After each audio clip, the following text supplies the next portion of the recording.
Okay, so my review on the case studies that we went over this week, some of my reflections. So for Claire, she had 250 milliliters in the first 2 minutes, immediate postpartum. And so I kind of have a correlation back to Bess and Claire. So Claire had the hemorrhage that was immediate postpartum, and then or started to hemorrhage. And then Bess, we had her laying on the bathroom floor, and we needed to move her to the bed. And how are we going to do that? And were we going to do the assessment of any tears before moving her or after, before the placenta came out or after? So for both of these cases, I actually just attended a birth. And it was this crazy birth. It was a second time mom. She actually broke her leg at 37 weeks. So she broke her leg. She was in a boot. Her first baby she had in the water, so she really wanted to have a water birth again.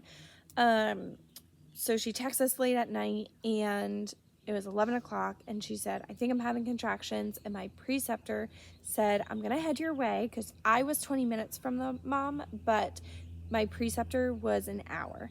So she was like, I'm going to head your way. And the client said, please don't. I'm not ready for anyone to be here. I'm really happy to labor on my own. So we said, okay. It's really hard to do as midwives. Okay.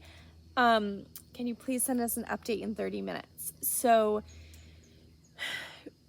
in 30 minutes or in 40 minutes, whatever, I think it was 40 minutes, she texted us again.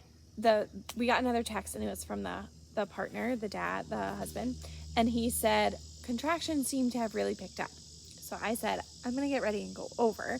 My preceptor said I'm on my way. I got there, and by the time I left my house and got there, it was 12:30, and so crazy. It was 12:30. I was alone.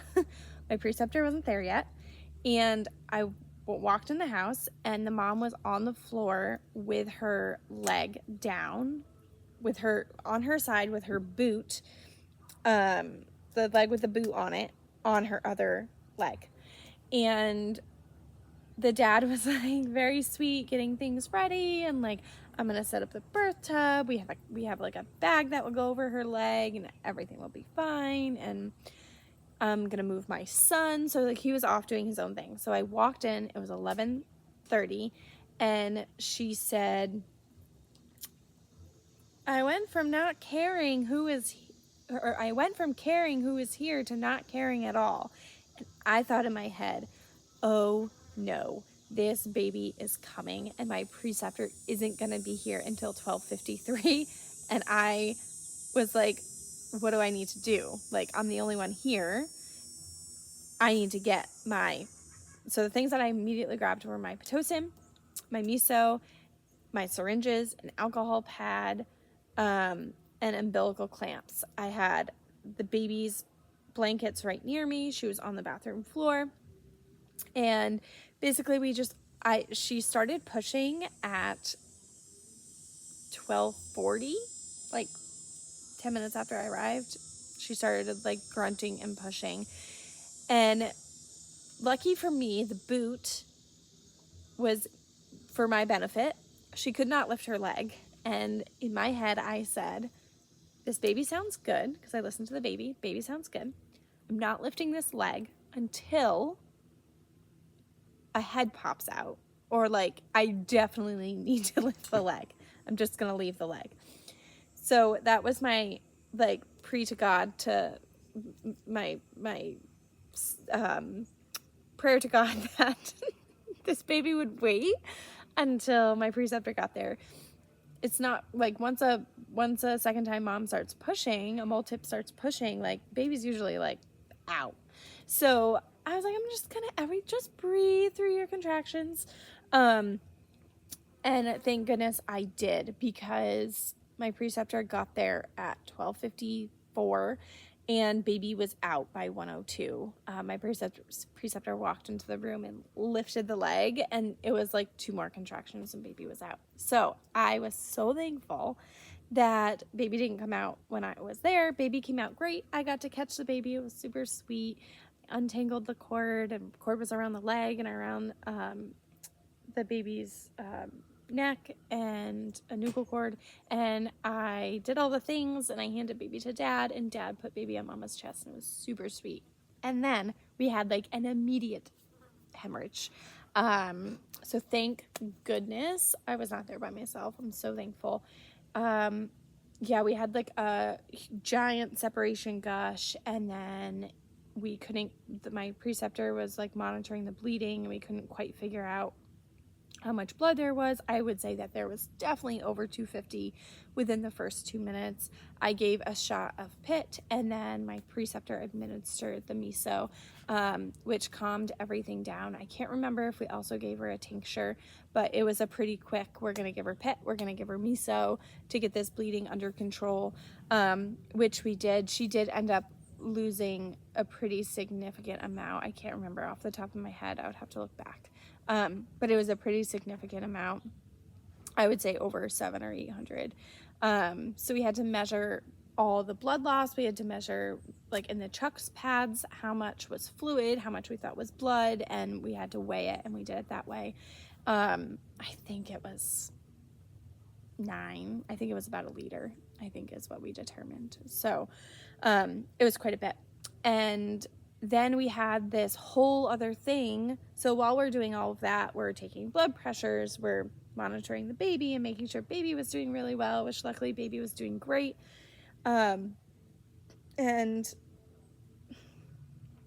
so we had this massive hemorrhage. We had this quick delivery. We had this massive hemorrhage. And then we had to get this mom off the bathroom floor with a boot after a massive hemorrhage. Cord, we didn't cut the cord yet. Placenta was out, but we didn't cut the cord. We had to get her up into a wheelchair, wheel her to her bed to put her on her bed. It was this whole crazy thing. So when we were talking about Bess and looking at if there was any tearing, I was thinking of this mama who also delivered on the bathroom floor after a massive hemorrhage that had a boot on her leg that we had to move. Thank goodness the placenta did come out, and all was well after that. I do believe we checked for a tear while we were on the bathroom floor because all the adrenaline was so high that we were like, let's just do it now before we tuck her into bed. And plus moving was such a big ordeal that by the time we moved her, we just wanted her to be lying in bed, not being touched. Vincent, come here. Come here, it's okay. Come here. Okay. So yes, and then the last case study was Amy, and she had her baby had her baby, and baby had low body temperature.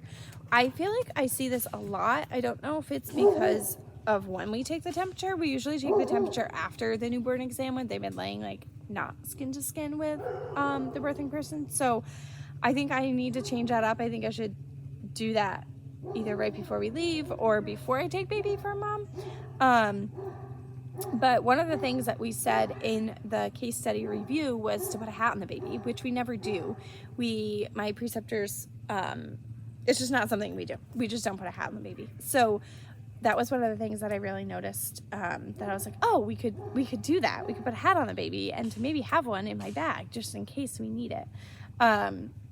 So yes, usually we just put a heating pad on low on the baby and put baby back skin to skin on the chest, and all is well. But yeah, so that is my review of these case studies. I definitely had some like, oh, let me tie this back to this birth because we had some crazy births.